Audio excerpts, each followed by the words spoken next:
उनका मंडल कौन सा होता है? मंडल कहते हैं उनके साथ जो साधुओं की टोली रहती है उसको।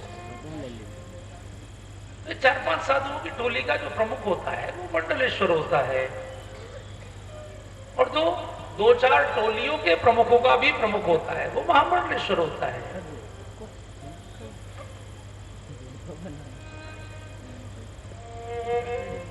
विश्वामित्र जी के साथ रही होगी एक 20-25 सन्यासी की टोली तो रही होगी। वो सब खड़े हो गए। राजा जनक को लगा भैया कोई बहुत बड़े वीआईपी आए हैं। सम्राट खड़ा हो गया, विश्वामित्र खड़े हो गए, सन्यासी खड़े हो गए, तो राजा जनक भी खड़े हो गए। क्योंकि विश्वामित्र केवल सन्यासी नहीं है, वो सम्राट भी रह चुके हैं। सम्राट गाधी के पुत्र हैं, सिंहासन छोड़ के सन्यासी हुए हैं। तो इतना बड़ा सन्यासी जो सम्राट भी रह चुका है वो खड़ा हो गया, और जनक जी खड़े हुए तो उनकी सारी कैबिनेट के सहयोगी कैसे बैठ सकते थे, वो भी खड़े हो गए। सब अटेंशन, भगवान राम का फर्स्ट इंप्रेशन कितने गजब का है। उठे सकल जब रघुपति आए, भगवान के आते ही सब खड़े हो गए। अब जब सब खड़े हो गए तो सबकी निगाहें उन्हीं की ओर गई, भाई किनकी एंट्री हुई है ऐसी। और जब राम जी पर निगाहें गई तो बस जम गई भाई, लोगों की पलकों ने झपकना बंद कर दी। भगवान इतने सुंदर हैं, और वो भी एकदम युवा है। उस समय 23-24 वर्ष के नौजवान होंगे। उनके अंदर 3 गुणों का भंडार है। राम लखन दो बंधुवर, रूपशील बलधाम, लाजहि तन शोभा निरखी, कोटि कोटि शतकाम। 3 गुणों का भंडार है, रूप का, शील का और बल का। देखिए 3 गुणों थोड़ा ध्यान से देखिए, ये बहुत ही रेयर कॉम्बिनेशन है। रेयर नहीं है बल्कि रेयरेस्ट है। ये तीनों गुण एक साथ किसी व्यक्ति में बहुत कम पाए जाते हैं, क्योंकि जो रूपवान लोग होते हैं वो बलवान नहीं होते, जो रूपवान होते हैं वो कोमल होते हैं,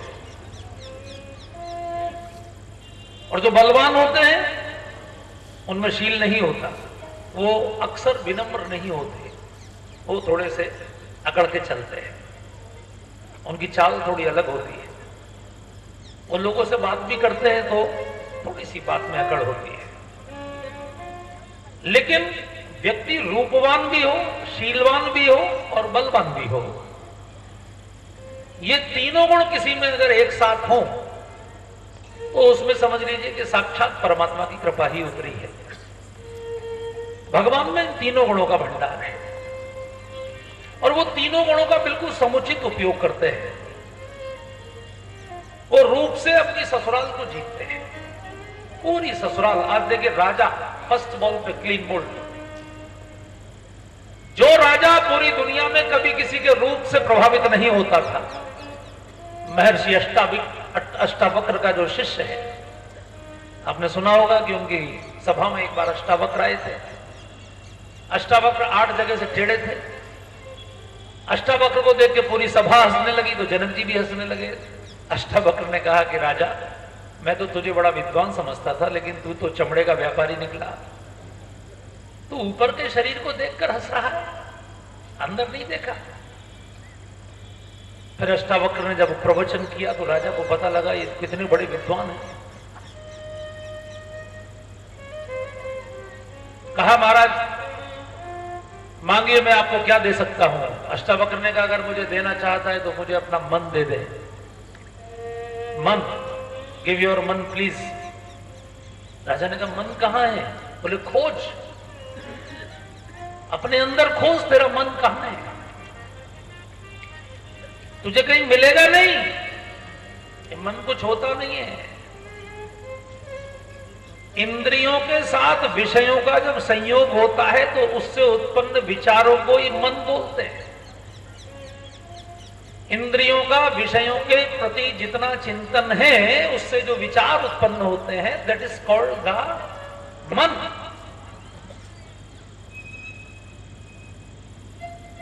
भगवान की माया के जगत में भगवान ने लक्ष्मण जी को माया को समझाते हुए कहा,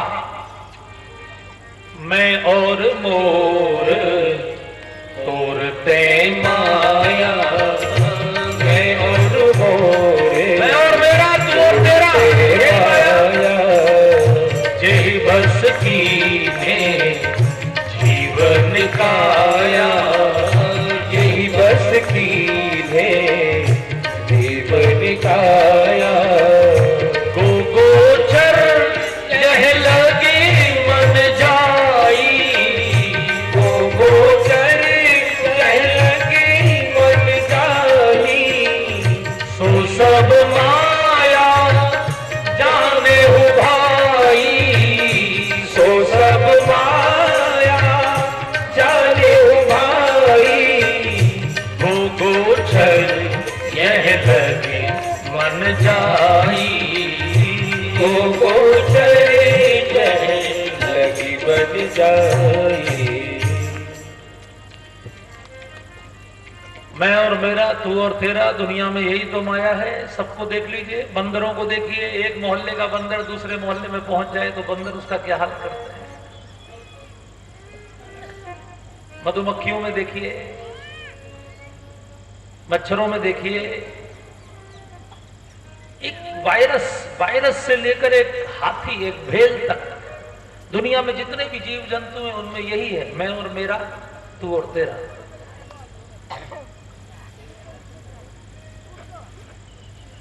ये माया है। गो गोचर, गो माने क्या होता है? गो माने इंद्रियां और गोचर माने इंद्रियों का क्षेत्र। जैसे आंखों का क्षेत्र क्या है? दृश्य। नाक का क्षेत्र क्या है? गंध। जीभ का क्षेत्र स्वाद। तो जितनी इंद्रियां हैं और उनके जितने क्षेत्र हैं, उनके बारे में जितने भी विचार हैं, उसको मन कहते हैं। गो गोचर जह लगी मन जाए। और वो कहां तक चिंतन होगा? जहां तक भगवान की माया है। वो सब मेरी माया है, भगवान बोल रहे हैं। अष्टावक्र ने कहा, तू मुझे अपना मन दे दे। इतना सुंदर ज्ञान जनक जी को दिया भाई साहब। उसके बाद जनक जी की आंखें खुल गईं। फिर वो दुनिया में किसी के रूप से प्रभावित नहीं होते थे, किसी के देह से, उसके पद से, उसके धन से, उसके बल से, उसके अन्य गुणों से वो प्रभावित नहीं होते थे।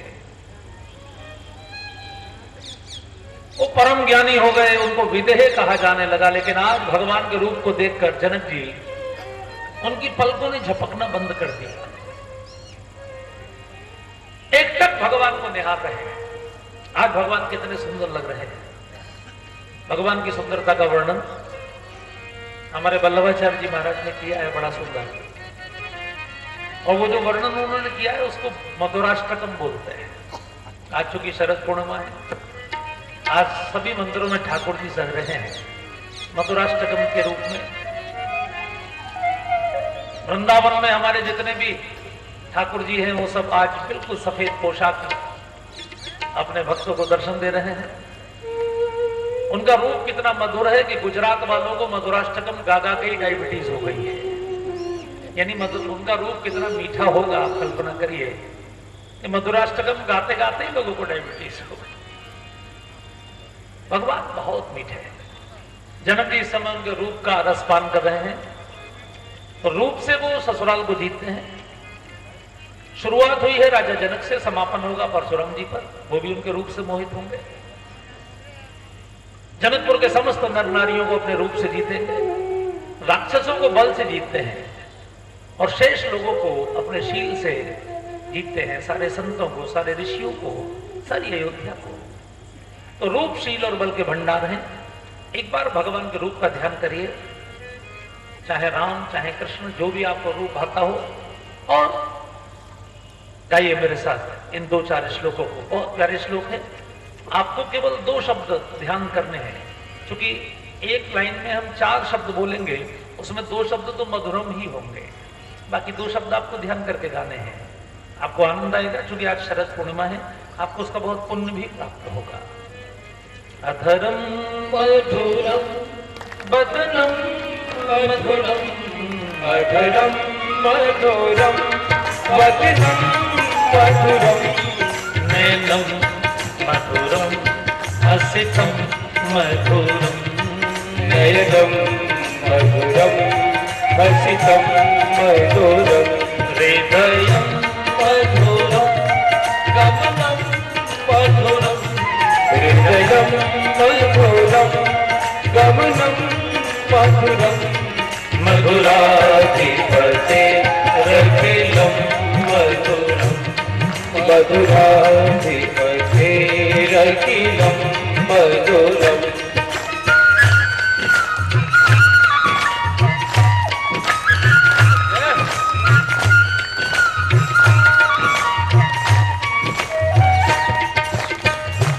सभी की ताली बजे, सभी गावे पीछे तक। वचनं मधुरं चरितं मधुरं वचनं मधुरं चरितं मधुरं वसनं मधुरं वलितं मधुरं वचनं मधुरं वलितं मधुरं चलितं मधुरं भ्रमितं मधुरं चलितं मधुरं भ्रमितं मधुरं मधुराधिपते रखिलं मधुरं मधुराधिपते रखिलं मधुरम्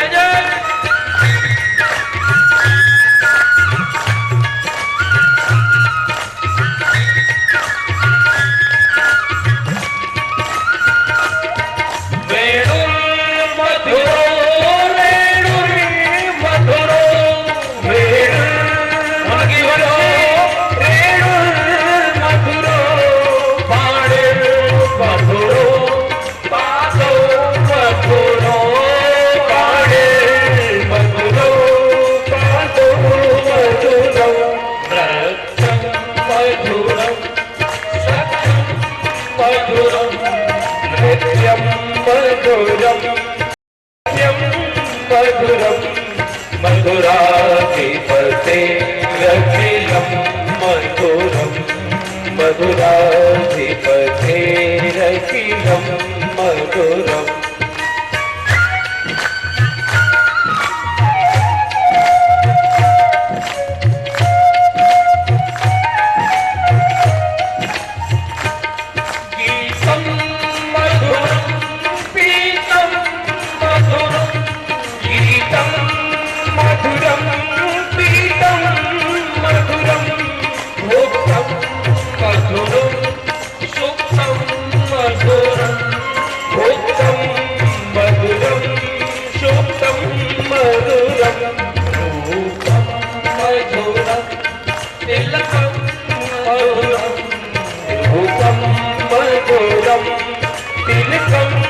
मधुरं मधुराधिपते रखिलं मधुरं मधुराधिपते रखिलं मधुरम् करणं मधुरं करणं मधुरं करणं मधुरं करणं मधुरं हरणं मधुरं स्मरणं मधुरं हरणं मधुरं स्मरणं मधुरम् अमितं मधुरं शमितं मधुरं प्रमितं मधुरं शमितं मधुरं मधुराधिपते रखिलं मधुरं मधुराधिपते रखिलं मधुरम्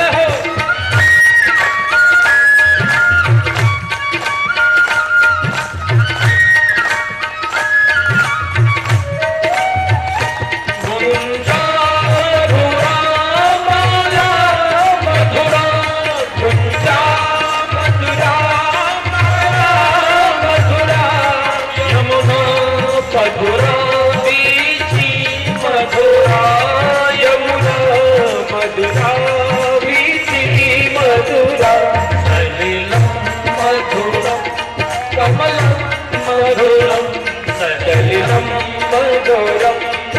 कमलम मधुरम मधुराधिपतेरखिलम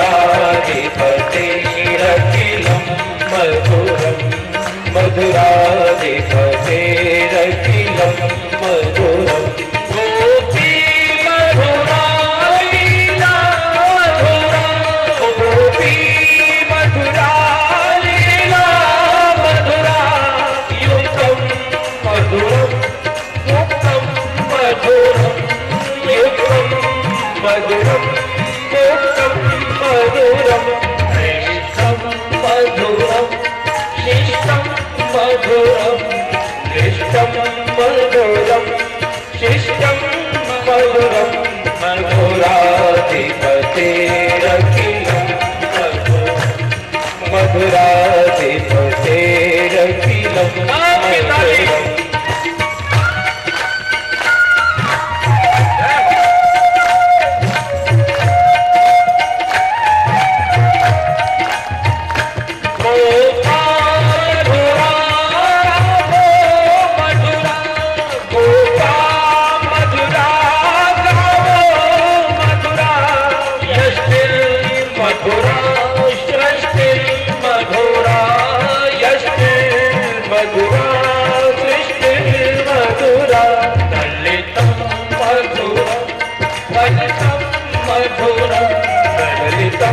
मधुरम फलितम मधुरम मधुराधिपतेरखिलम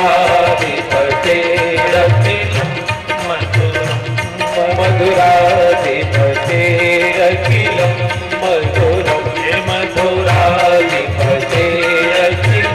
मधुरम मधुराधिपतेरखिलम मधुरम मधुराधिपतेरखिलम मधुरम मधुराधिपतेरखिलम मधुरम। बोल वृंदावन बिहारी लाल की जय। राजा जनक भगवान के रूप को देखकर ऐसे मोहित हो गए कि एकदम उनको ये ध्यान ही नहीं रहा कि मैं विदेह हूं, मैं किसी के रूप से प्रभावित नहीं होता हूं। भयो विदेह विदेह विशेषी। अब वो देख रहे हैं राम जी की ओर, पूछ रहे हैं विश्वामित्र जी से। अद्भुत लीला हो रही है। आपको जिससे प्रश्न पूछना होता है आप उसकी ओर देखते हैं, लेकिन वो उनकी ओर देख ही नहीं रहे, देख रहे हैं राम जी की ओर। पूछ रहे हैं विश्वामित्र जी से, हे नाथ, ये दोनों सुंदर बच्चे कौन हैं? विश्वामित्र जी बोले ही नहीं। भाई जब आप हमारी ओर देख नहीं रहे तो हम काहे बोले? दूसरा प्रश्न उन्होंने पूछा। अब आप मुझसे एक प्रश्न पूछे और मैं आपके प्रश्न का उत्तर ना दूं तो आप क्या करेंगे? दूसरा पूछेंगे क्या? आपको लगेगा ये आदमी बहुत अहंकारी है, हमने प्रश्न पूछा उत्तर भी नहीं दिया। लेकिन राजा जनक को इससे कोई फर्क नहीं पड़ रहा कि उत्तर मिल रहा है कि नहीं, वो तो पूछते चले जा रहे हैं। 1 2 3 4 5 6 लगातार प्रश्न। क्या ये किसी ऋषि के बेटे हैं या किसी राजा के बेटे हैं? क्या साक्षात परमात्मा उन ऊपर से नीचे उतर आया है? गुरुदेव ये क्यों हो रहा है कि मेरा मन तो वैराग्यवान है, किसी के रूप से प्रभावित नहीं होता, लेकिन इनको देखकर पता नहीं क्या हो गया। जिसे चंद्रमा पर से चकोर की दृष्टि नहीं हटती, वैसे मेरी दृष्टि इनसे हटती नहीं है। और इनको देखकर मेरा मन तृप्त भी नहीं होता। जितना इनको देखता जाता हूं उतना और देखने की इच्छा बढ़ती जाती है। इनहि विलोकत अति अनुरागा, बरबस ब्रह्म सुखई मन त्यागा। सहज विराग रूप मन मोरा, थकित होत जिमि चंद चकोरा। मुनि कुल तिलक की नृप कुल पालक, कहु नाथ सुंदर दो बालक। उभय भेष धर की सोई आवा, ब्रह्म जो निगम नीति कहेगा। इतने प्रश्न पूछे, विश्वामित्र जी एक का भी उत्तर नहीं दिए। राजा जनक ने कहा बताइए ना गुरुदेव कौन है ये? तो धीरे से बोले, ए प्रिय सब ही जहां लगी प्राण। इतना सुनते ही गुरुदेव की बात भगवान मुस्कुरा दिए। मन मुस्काहि राम सुनिभान। गुरुदेव को मुस्कुरा के इशारा कर दिया, गुरुदेव पोल मत खोलिए प्लीज। देखिए ज्ञानियों की भाषा है ये, सामान्य व्यक्ति की समझ में नहीं आएगी। वो पूछ रहे हैं कौन है, वो कह रहे हैं सबको प्रिय है, दुनिया में जहां तक भी प्राणी है ये सबको प्रिय है। हे प्रिय सब ही जहां लगी प्राणी। अब ये गूढ़ सूत्र दे दिया, इसको राजा जनक समझ गए। प्रिय कौन होता है? जो अपना होता है, जो सबके प्राणों के अपने हैं। आप लोग आरती गाते हैं तो उसमें एक लाइन गाते हैं, तुम हो एक अगोचर सबके प्राणपति, किस विधि मिलूं दया में तुमको मैं कुमति। वो सबके प्राणपति है, सबके प्राणों के प्रिय हैं, सबके प्राणों के अपने हैं। जनक जी समझ गए परमात्मा है। तो जैसे ही समझ गए परमात्मा है तो फिर तो ये भी ध्यान में आ गया उनके कि विश्वामित्र जिनको साथ लिए घूम रहे हैं, इतने जिन्होंने विश्वामित्र के यज्ञों की रक्षा की है, इसका मतलब है कि अवतार हो गया है। और परमात्मा तो भक्ति के ही भवन में रुकते हैं, इसलिए उनके लिए जनक जी ने जानकी जी के भवन को खाली कराया, जानकी जी को अपने भवन में बुला लिया और जानकी जी वाले भवन में विश्वामित्र जी के साथ राम लक्ष्मण के रुकने की व्यवस्था हुई। तो जानकी जी के भवन में भगवान रुके हैं विश्राम के लिए। जानकी जी के भवन का नाम है सुंदर सदन। क्या नाम है? जोर से बोलिए एक बार, सुंदर सदन। एक चौपाई गाएंगे, पहले सुंदर सदन को प्रणाम करेंगे, क्योंकि माता जी के भवन में हम लोग प्रवेश कर रहे हैं।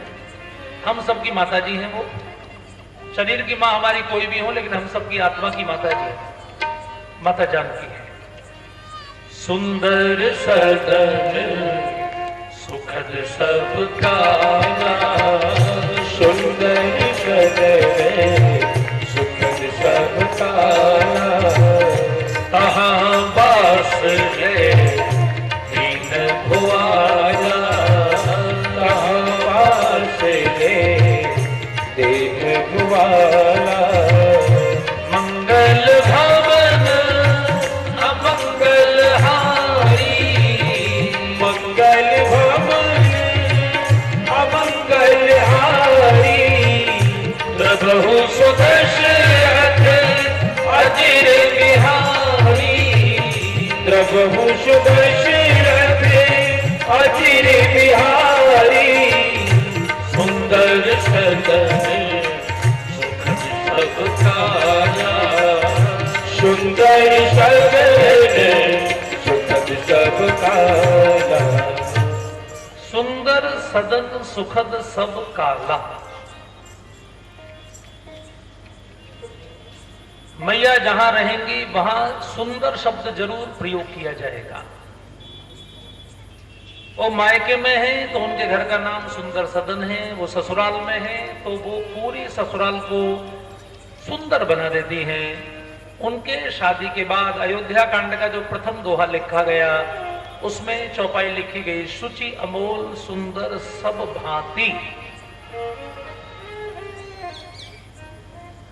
जब वो वनवास में गई अपने पति के साथ, चित्रकूट में 12 वर्ष नहीं, जहां रहने को घर नहीं था, झोपड़ी थी, बिछाने को पलंग बिस्तर नहीं थे, केवल कुश की चटाई थी और खाने को केवल कंदमूल फल थे।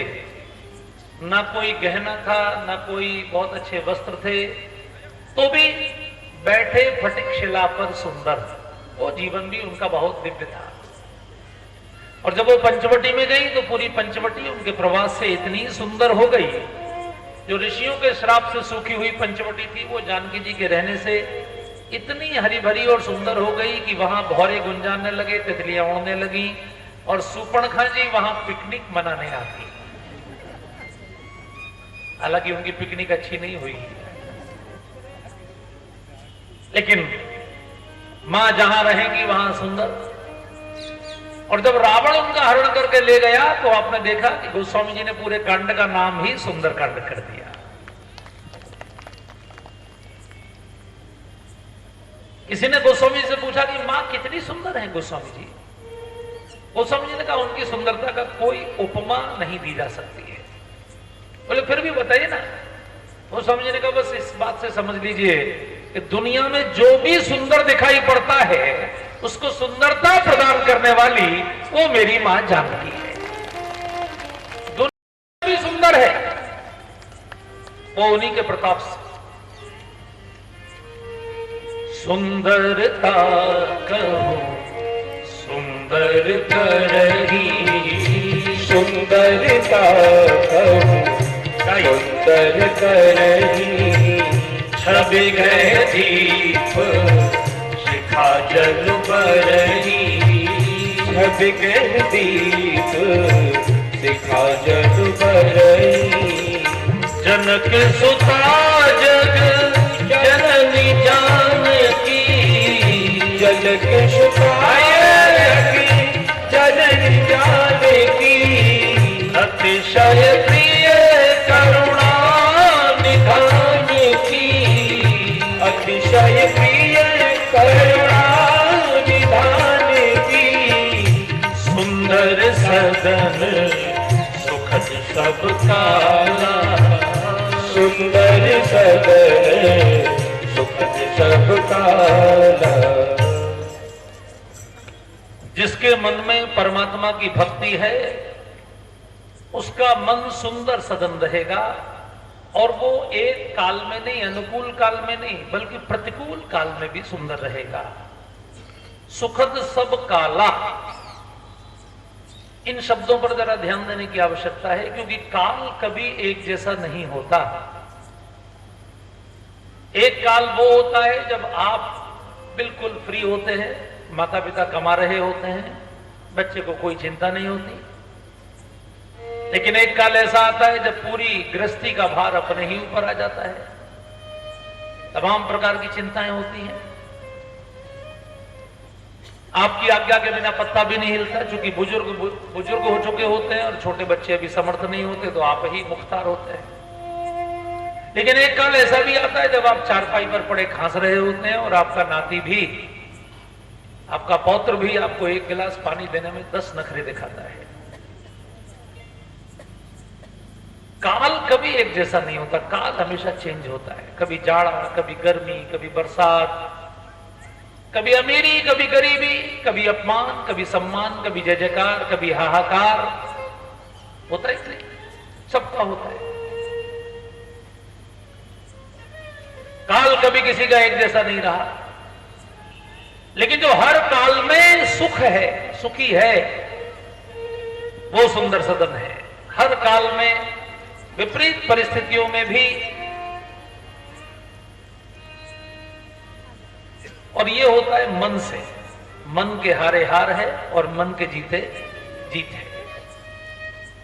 मन अच्छा होता है तो घास की रोटी खाकर भी महाराणा प्रताप संघर्ष करते हैं,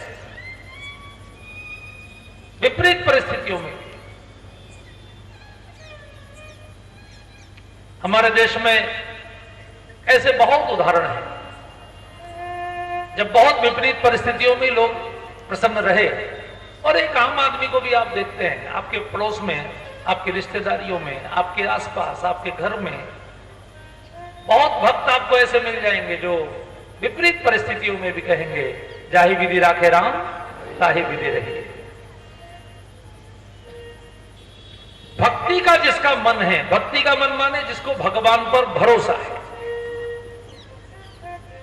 देखिए, 2 प्रकार का मन होता है, एक होता है भगवान को मानने वाला, एक होता है नहीं मानने वाला। मानते तो बहुत लोग हैं, लेकिन उसमें भी जो ज्ञान से परिपूर्ण है, जो जानता है कि जो सारा सिस्टम चलता है ये सिस्टमेटिक है, ये पूरी जो ब्रह्मांड है ये अनसिस्टमेटिक नहीं है। कभी आपने सूरज को लेट होते हुए देखा है? कभी आपने पूर्णमासी को डिस्टर्ब होते हुए देखा है? शरद पूर्णिमा पर ही सबसे चमकीला चांद क्यों होता है हर साल? ये उनका सिस्टम है। कब शरद ऋतु आएगी, कब हेमंत ऋतु आएगी, कब शिशिर ऋतु आएगी, कब बसंत ऋतु आएगी, कब ग्रीष्म ऋतु आएगी, कब वर्षा ऋतु आएगी। 6 ऋतुओं का जो काल है बिल्कुल सेट है। ग्रहों की गति अपनी सेट है, कोई भी अपनी जगह से बिल्कुल भी 1% भी इधर से उधर नहीं होता। सारा सिस्टम बिल्कुल स्मूथली चलता है। ये देखिए, एक सेब है, इसको परमात्मा ने कितना सुंदर बनाया, लेकिन केला भी बनाया, क्योंकि उनको पता था कि बहुत सारे बुजुर्ग ऐसे होंगे जिनके दांत नहीं होंगे, उनके लिए नेचुरल हलवा पैक कर दिया केले में, बिना दांतों के भी खाओ। अनार की पैकिंग कितनी सुंदर की, बढ़िया से बढ़िया पैकिंग करने वाली कंपनी अनार को खोल के उसके सारे दाने निकाल के दोबारा पैक कर सकती है क्या? नहीं कर सकते। उसमें कितनी सुंदर पैकिंग है अंदर से। परमात्मा का सिस्टम, उन्होंने प्रत्येक 84 लाख योनियों में जितने भी जीव जंतु बनाए हैं, सबके अंदर प्रोग्राम तो पहले से फिक्स कर दिया है। कबूतर दाना चुगेगा, मधुमक्खी फूल पर ही बैठेगी, मक्खी हमेशा गंदगी पर ही बैठेगी, मधुमक्खी कभी गंदगी पर नहीं बैठेगी और मक्खी कभी फूल पर नहीं बैठेगी, चमगादड़ सदैव उल्टी लटकेगी, उल्लू हमेशा रात में देखेगा, हंस हमेशा मोती चुगेगा, गाय हमेशा घास खाएगी, शेर हमेशा मांस खाएगा। बिल्कुल 84 लाख योनियों के जितने जीव जंतु हैं उन सब की उन्होंने एक कैटेगरी बना दी और उसमें उनके व्यवहार को फिक्स कर दिया। मनुष्य को फ्री कर दिया। मनुष्य को कहा भैया मैं तुझे इतना समझदार बनाऊंगा और तेरी बुद्धि को स्वतंत्र करूंगा, जैसा चाहे वैसा बन जाना। शेर जैसा भी बन सकता है, गाय जैसा भी, हंस जैसा भी, उल्लू जैसा भी, देव जैसा भी, दानव जैसा भी, जैसा चाहे। परमात्मा के सिस्टम को जो व्यक्ति समझ लेता है। एक सज्जन मुझसे पूछ रहे थे, महाराज जी हिंदुओं के 33 करोड़ देवता है क्या? अच्छा, कई लोग घबरा जाते हैं क्योंकि दूसरे लोग टिप्पणी करते हैं कि देखो हिंदू कितने पागल हैं, इनके 33 करोड़ देवता है। तो घबराते क्यों हैं आप भाई? क्यों घबराते? 33 करोड़ मानने में आपको क्या प्रॉब्लम है? आपके इंडिया का एक होम मिनिस्टर है, लेकिन होम मिनिस्टर के अंडर में सारे सुरक्षा बल हैं, अर्धसैनिक बल है, सारे राज्यों की पुलिस है, सब कुछ तो उसके अंदर में। मिनिस्टर एक है लेकिन लोग कितने हैं? 15 लाख से ऊपर तो अर्धसैनिक बल ही है। और हर राज्य में पुलिस कितनी होगी कम से कम?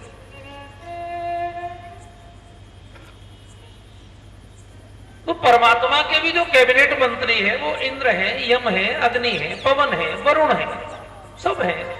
लेकिन उनके अंडर में कितने उनके गण हैं? अब एक शहर में लोगों की मृत्यु का हिसाब किताब रखने के लिए कितने यमदूत तैनात होते होंगे, कभी सोचा? यम एक कैबिनेट मंत्री है, लेकिन यमराज थोड़ी आते हैं सब जगह। किसी कोई मरेगा तो उसको लेने के यमराज आएंगे? वो तो कैबिनेट मंत्री है। जैसे हर गांव में पटवारी होता है। अब अरुण जेटली वित्त मंत्री है तो क्या आपके बैंक में पैसा जमा करने को वो बैठेंगे? अरे तमाम हजारों बैंक हैं, लाखों बैंक हैं, लाखों कर्मचारी हैं, इनकम टैक्स के लाखों ऑफिसर है, सेल टैक्स के लाखों ऑफिसर है कि नहीं? है कि नहीं?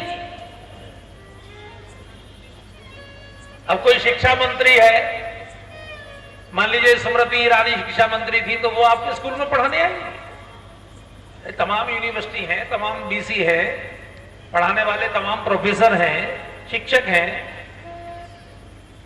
तो परमात्मा को केवल इंडिया को तो चलाना नहीं, परमात्मा तो पूरे ब्रह्मांड के हैं, ब्रह्मांड के मालिक हैं। और केवल मनुष्यों को भी नहीं चलाना, तो मक्खियों का, मच्छरों का, हाथियों का, शेरों का, उन्हें तो 84 लाख योनियों का हिसाब किताब भी रखना है। सारे ग्रहों का हिसाब किताब देखना है। तो उसमें अगर 33 करोड़, एक इंडिया को चलाने में जब 2 करोड़ सरकारी कर्मचारी लगते हैं, तो पूरे ब्रह्मांड को चलाने में अगर 33 करोड़ लग जाएं, तो कौन बड़ी बात है सर? बताइए, इतनी अच्छी बात पे आपने इतनी कम ताली बजाई। अरे जो लोग कह रहे हैं कि हमारा खुदा तो अकेला है साहब, अरे अकेला है तो उसे चाय कौन पिलाएगा भैया? तो कोई चाय पिलाने वाला नहीं, खाना खिलाने वाला नहीं, हमारे भगवान ऐसे नहीं है। उनके तो द्वारपाल भी हैं, जय और विजय, उनके तमाम क्षण उनके पार्षद उनके साथ रहते हैं, ऐसे थोड़ा ही उनका पूरा ऐश्वर्य है।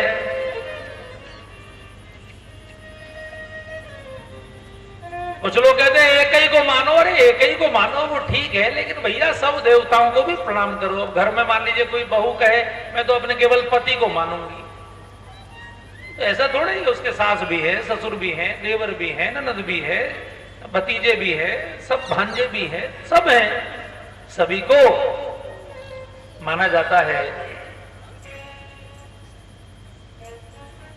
ये जो परमात्मा के सिस्टम को जान लेता है वो ये भी जान लेता है कि उनके सिस्टम में कोई भी क्रिया बिना कारण के नहीं होती, उनका न्याय दुनिया में सर्वोत्तम है। इसलिए हमारे जीवन में सुख आ रहा है तो भी और दुख आ रहा है तो भी उसके लिए कोई दूसरा जिम्मेदार नहीं है। हमारे ही कर्मों के फल के रूप में सुख भी आ रहा है और दुख भी आ रहा है। जो इस सिस्टम को जान लेता है उसका जीवन बनता कैसा है? सुंदर सदन सुखद सब काला, सुंदर सदन सुखद सब काला, कहाँ बास में दीन भुआला, कहाँ बास में दीन भुआला, जाहि विधि राखे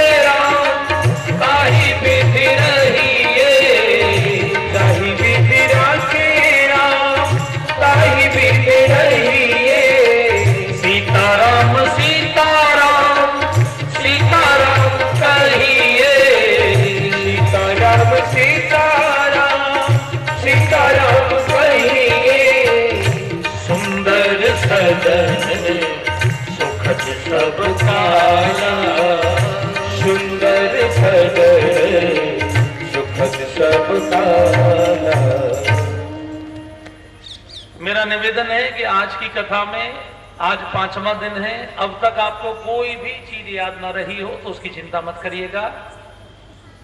ये आधी चौपाई आप अपने मस्तिष्क में, अपने दिल में धारण कर लीजिए, इसी से बेड़ा पार हो जाएगा। सुंदर सदन सुखद सब काला। हम अपने हृदय को परमात्मा की भक्ति से सुंदर सदन बनाएं, उन पर पूरा भरोसा रखें, उनको समर्पित करके जीवन को जिएं और जैसी भी हमको परिस्थिति प्राप्त हो उसको भी आनंद पूर्वक लें। ये जो ज्ञान पूर्वक जीता है, जिसके जीवन में ज्ञान वैराग्य और भक्ति तीनों होती हैं, उसी का जीवन सुंदर सदन होता है। ये तभी होता है जब जानकी माँ की कृपा होती है, भक्ति माँ की कृपा होती है। आज शरद पूर्णिमा भक्ति माता का दिन है। आज ही के दिन भक्ति माता की कृपा से परमात्मा आत्माओं के साथ उनका महारास हुआ, गोपियों के साथ उनका महारास हुआ। तो ये सुंदर सदन हम सबका हृदय बने। जितने भी इस देश में संत हुए, जैसे परम पूज्य डोंगरे जी महाराज का नाम आप सबने सुना है, भागवत कथा के इतने बड़े प्रवक्ता। अभी कुछ दिन पहले ही उनका शरीर हुआ। अंत समय में गले में कैंसर हो गया। हम लोग तो एक ही समय कथा कहते हैं, वो लोग 2 समय कथा कहते थे, और वो भी बिना संगीत के कहते थे। 3 घंटे सुबह 3 घंटे शाम बिना संगीत के नॉन स्टॉप बोलना। गले में कैंसर था, उसके बाद भी मृत्यु से 1 सप्ताह पहले तक भी उन्होंने कथा की। लोगों ने उनसे बहुत कहा कि आपके गले में इतना दर्द है महाराज। उन्होंने कहा कि जिसने दर्द दिया है उसी ने कथा भी दी है। जब तक बुलवा रहा है तब तक बोलो। कभी कुछ लिया नहीं, दक्षिणा नहीं लेते थे कहीं से। पूछते थे भैया जो आपको दक्षिणा देनी है ना, उसमें अपनी ओर से कुछ और मिलाओ और यहीं कोई अच्छे काम की शुरुआत करो। कहीं गौशाला खुलवा दी, कहीं स्कूल खुलवा दिया। हमेशा अंतिम समय, क्योंकि वो बचपन से ही ग्रस्त तो थे, लेकिन उन्होंने कभी गृहस्थी को जिया नहीं। तो उनकी पत्नी किसी आश्रम में रहती थी। पत्नी की मृत्यु का समाचार आया और पत्नी का मंगलसूत्र और कानों के टॉप्स वो अस्थियों के साथ, अस्थि कलश के साथ वो आए। डोंगरे जी महाराज उनका विसर्जन करने के लिए गोदावरी के तट पर गए नासिक में। उनके साथ मुंबई के एक बहुत बड़े सेठ थे, सोमानी जी। सोमानी जी के साथ डोंगरे जी गोदावरी के तट पर नासिक में पत्नी का अस्थि विसर्जन जब कर रहे थे तो वहां के पंडों को पता लग गया कहीं से कि डोंगरे जी मारा जाए। सारे पंडे इकट्ठे हो गए, जोर जोर से मंत्र बोलने लगे विसर्जन के। डोंगरे जी के प्रति बड़ी श्रद्धा थी सबकी। डोंगरे जी ने आंखों में आंसू भर के सोमानी को देखा, कहा बेटे अब ये सब ब्राह्मण आ गए हैं तो इनको दक्षिणा तो देनी ही चाहिए, मेरे पास तो कुछ नहीं है। ऐसा करो, ये आपकी गुरु माता का ये मंगल सूत्र और ये कानों के कुंडल हैं, इनको सर्राफे में जाके बेच के जो मिले वो ले आओ और सबको दक्षिणा में बांट दो। बाद में सोमानी जी ने उनकी ये संस्मृति सुनाते हुए कहा कि मैं नहीं समझता था कि इतना बड़ा देश का कथाभ्यास, जिनके लिए पूरा देश पागल जैसा रहता था, वो उन पर इतने भी पैसे नहीं होंगे कि वो ब्राह्मणों को दक्षिणा भी दे सके। ये वो लोग थे जिनका मन बिल्कुल सुंदर सदन था। ऐसा सुंदर सदन हमारा मन बने तब तो आनंद है, और ये तभी होगा जब हमारे हृदय में भक्ति माता की कृपा होगी। उनकी कृपा से ही होता है। यह गुण साधन ते नहीं होई, यह गुण साधन ते नहीं होई, तुम्हारी कृपा पाप कोई कोई, तुम्हारी कृपा पाप कोई कोई। सुंदर सदन सुखद सब काया, सुंदर सदन सुखद सब काया, कहाँ बास ले दीन भुआला, कहाँ पास ले दीन भुआला। मंगल भवन अमंगल हारी, मंगल भवन अमंगल हारी। भगवान पर भरोसा, उनके सिस्टम पर भरोसा जिनको होता है उन्हीं का मन सुंदर सदन। ऐसा भरोसा हमारी मीरा जी को था, और आज उनका जन्मदिन हम लोग मना रहे हैं। पूरा चित्तौड़ उनका महोत्सव मना रहा है, पूरा देश उनका महोत्सव मना रहा है। उनको इतना भरोसा था कि राणा जी ने चाहे वो नाग भेजा, चाहे विष भेजा, चाहे दुनिया ने उनको तमाम प्रकार के ताने दिए, लेकिन वो अपने सिद्धांत पर, अपनी भक्ति पर हमेशा दृढ़ रही। ऐसे मीरा जी के चरणों में वंदन करते हुए एक भजन हमारी आदरणीय बहन जी श्रीमती मुंद्रा जी गाएंगे, और एक भजन के द्वारा हम लोग मीरा जी को प्रणाम करेंगे। तो माइक दे दें बहन जी को।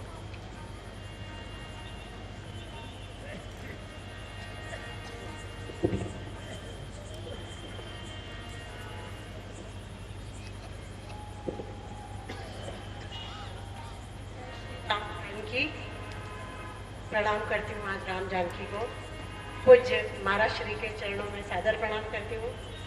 आप सभी को मेरा सादर नमस्कार। बहुत अच्छा सौभाग्य मिला है आज मुझे मीरा महोत्सव के दिन मीराबाई के बारे में कुछ सुनाने का। मारे सिर पे सांवरिया रो हाथ, राणा जी मारो कहीं करती, हमारे सिर पे सांवरिया रो हाथ, राणा जी मारो कहीं करती, हमें तो बांध के घुंघरू नाचूं आज, राणा जी मारो कहीं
कई करती तुम्हारे सिर पे सांवरिया हाथ राणा जी मारो कई करती हमारे सिर पे सांवरिया हाथ राणा जी मारो कई राणा जी मारो कई करती।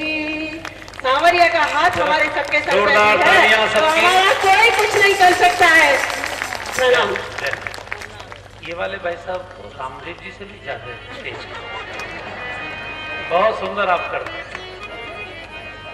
हम भी अगर आपसे सीख जाएं तो हमारा भी मोटापा कम हो जाए।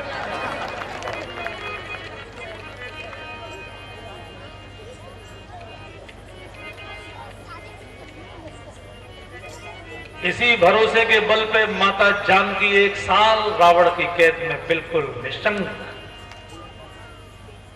वो रावण जिससे देवता भी आंखें नहीं मिला पाते थे, उसको माने का तू जुगनू है, राम सूर है, तेरी औकात क्या है उनके साथ? क्योंकि उनके सिर पर सांवरिया का हाथ था। जिनको भरोसा है सांवरिया के हाथ पर, उनका जीवन होता है सुंदर सदन। भगवान सुंदर सदन में रुके हैं। दोपहर का भोजन किया, थोड़ा विश्राम किया। शाम के 3 बजे गुरुजी से कहा, गुरुदेव आपकी आज्ञा हो तो मैं लक्ष्मण जी को थोड़ा शहर घुमा दूं। लक्ष्मण जी देखना चाहते हैं, नाथ लखनपुर देखना चाहिए।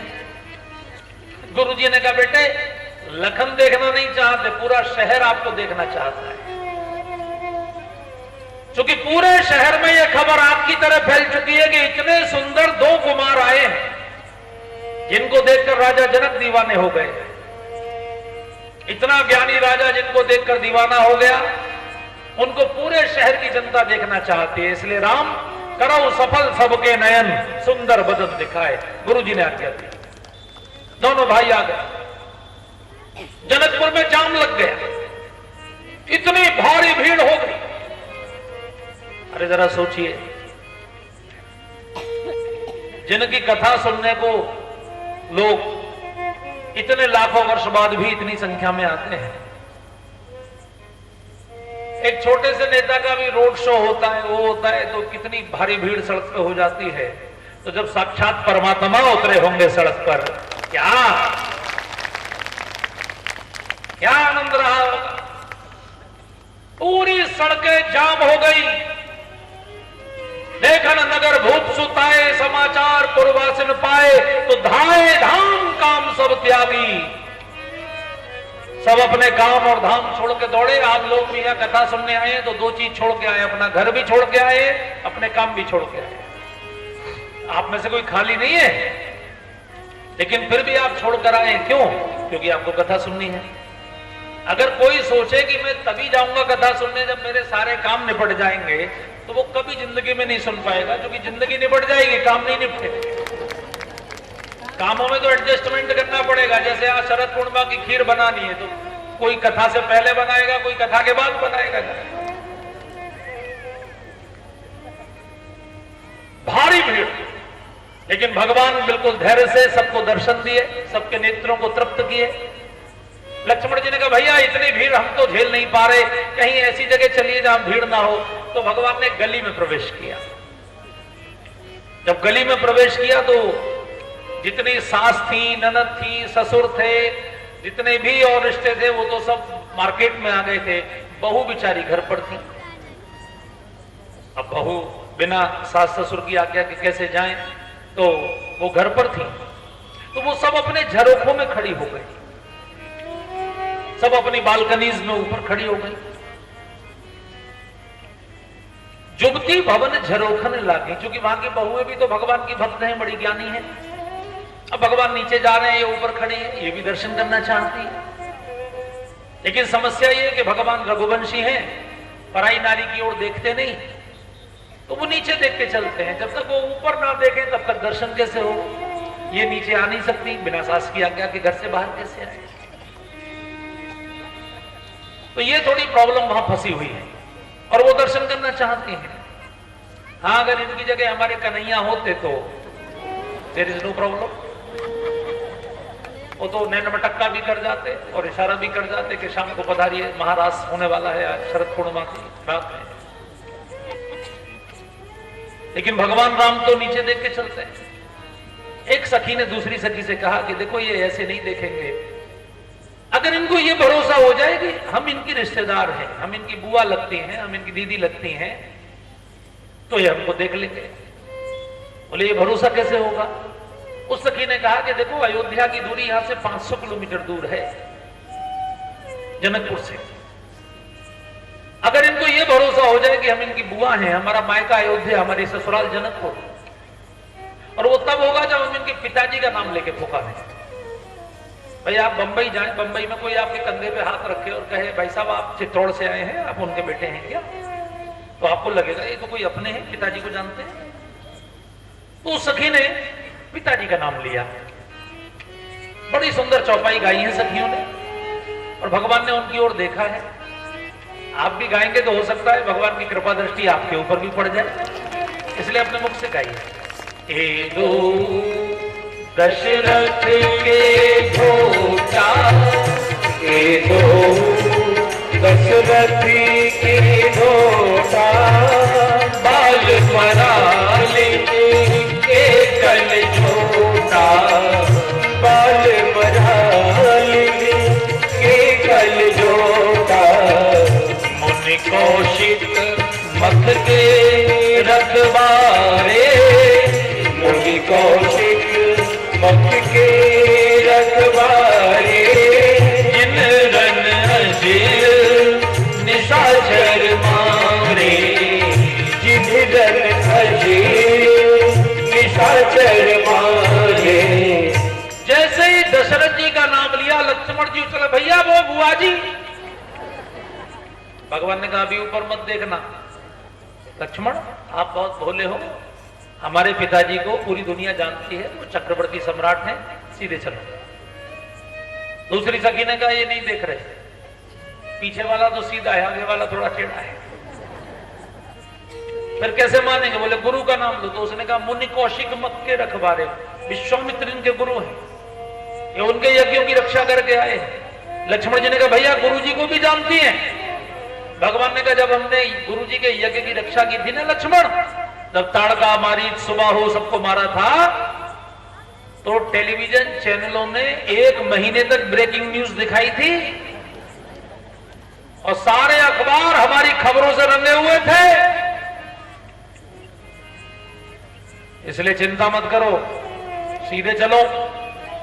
तीसरी सखी ने कहा कि ये तो बहुत कठिन मामला है, कैसे मानेंगे? बोले बुआ के रूप में नहीं मान रहे तो मौसी के रूप में मान सकते हैं।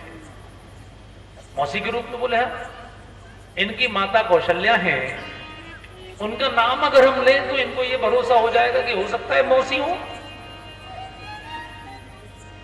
तो माता कौशल्या का नाम लेकर भगवान को प्रणाम किया। श्याम गात कल कंज विलोचन, जो मारीच सुभुज मद मोचन, कौशल्या सुत सो सुख खानी, नाम राम धन शायक पानी। जैसे ही कौशल्या मैया का नाम लिया, एकदम लक्ष्मण भैया है तो माता जी को भी जानती है। पुराने जमाने में माताओं के नाम लोग नहीं जानते थे, यही जानते थे कि उनकी बेटी है, उनकी पत्नी है, उनकी बुआ है, उनकी मौसी है, ऐसे। अब थोड़ा सा समय बदला है, अब थोड़ा कार्ड पर जब नाम छपता है तो शादी का कार्ड छपता है तो श्रीमती एवं श्रीमती ये, श्री ये, उनके पुत्र, ये फैशन भी यूरोप से आया है, क्योंकि वहां बताना पड़ता है कि कौन सी वाली श्रीमती के और कौन से वाले श्रीमान के पुत्र हैं। बच्चों के जन्म से शादी तक कई बार माता पिता बदल जाते हैं, यहाँ तो एक ही रहते हैं, तो इसलिए यहाँ कोई पिता का लिख दिया तो भी, माँ का लिख दिया तो भी वो एक ही बात है।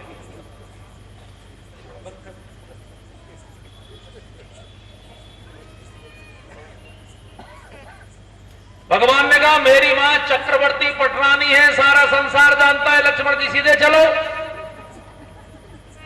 जब मां के नाम पर भी देखने को तैयार नहीं हुए तो एक बहुत विद्वान सखी ने कहा कि हमसे कुछ गलती हो रही है। भगवान हमारी ओर नहीं देख रहे, इसका मतलब है कि हमसे कोई टेक्निकल मिस्टेक हो रही है। क्या हो रही है? उसने कहा देखो, परमात्मा सीधे कृपा नहीं करते, वो जब कृपा करते हैं तो वो किसी आचार्य या किसी संत या किसी गुरु के द्वारा कृपा करते हैं। जैसे 33,000 वोल्ट की लाइन में आप डायरेक्ट अपने घर का कनेक्शन नहीं जोड़ते, बीच में एक ट्रांसफार्मर होता है, वहां से आपको लाइट मिलती है। नहीं तो अगर डायरेक्ट कनेक्शन जोड़ लेंगे तो आपकी सारी वायरिंग में आग लग जाएगी। तो कितनी वोल्टेज किसको चाहिए उसके हिसाब से उसका वितरण किया जाता है। आप चारों वेद अपने घर में लाके रख लें, आप पढ़ नहीं पाएंगे, उनका अर्थ आपको समझ में ही नहीं आएगा। आपका बच्चा हाई स्कूल में एडमिशन लेता है, 12वीं में एडमिशन लेता है, कोर्स पहले दिन ले आता है, लेकिन उसको समझ में कब आता है? जब उसको कोई टीचर पढ़ाता है। आचार्यवान पुरुषो वेदा, कोई भी पुस्तक तभी समझ में आती है जब कोई शिक्षक होता है, कोई आचार्य होता है। इसी प्रकार परमात्मा से जोड़ने वाला भी कोई ना कोई आचार्य, कोई ना कोई संत ऐसा होता है। तो सखी ने कहा कि हमने किसी गुरु या संत को तो प्रणाम नहीं किया, तो भगवान कृपा कैसे करेंगे? बोले किसे प्रणाम करें? सखी ने कहा कि देखो, जो पीछे चल रहे हैं ना, वो पूरी दुनिया के समस्त जीवों के गुरु हैं, समस्त जीवों के आचार्य हैं, श्री लक्ष्मण जी, इनको प्रणाम करो। तो आप जानते ना लक्ष्मण जी कौन है? ये नर और नारायण की जोड़ी है। भगवान राम नारायण हैं और लक्ष्मण जी नरों के प्रतिनिधि हैं। जब आप बद्रीनाथ जाएंगे, आप में से बहुत लोग बद्रीनाथ गए होंगे, तो आप बद्रीनाथ में देखेंगे वहां 2 पर्वत हैं, बीच में अलकनंदा नदी है। तो जो नारायण पर्वत है उस पर भगवान बद्री विशाल का मंदिर है, और जो नर पर्वत है उस पर तमाम बसड्डे, धर्मशालाएं सब बने हैं। वो जो नर पर्वत है उसकी बैक साइड में बहुत प्रसिद्ध तीर्थ है, उसका नाम है हेमकुंड साहिब। अभी 40 साल पहले वहां गुरुद्वारा भी बना है, क्योंकि दशम गुरु गोविंद सिंह जी महाराज ने अपने एक प्रवचन में कहा कि पूर्व जन्मों में मैंने वहां तप किया था जहां इस प्रकार का सरोवर है। एक सिख मेजर ने हर साल छुट्टी लेकर 20 साल साधना करके उस स्थान को डिफाइन किया कि ये वही स्थान है। लक्ष्मण जी का मंदिर वहां लाखों वर्षों से है, और हेमकुंड साहिब को जो गोविंद घाट से रास्ता जाती है उसके बीच में जो नदी पड़ती है उसका नाम भी लक्ष्मण गंगा है। अभी 3 साल पहले जब केदारनाथ में बाढ़ आई थी तो सबको क्षति पहुंची, उस गुरुद्वारे को भी क्षति पहुंची, लेकिन वो लक्ष्मण जी का मंदिर, जैसे केदारनाथ का मंदिर ज्यों का त्यों खड़ा रहा, वैसे लक्ष्मण जी का मंदिर भी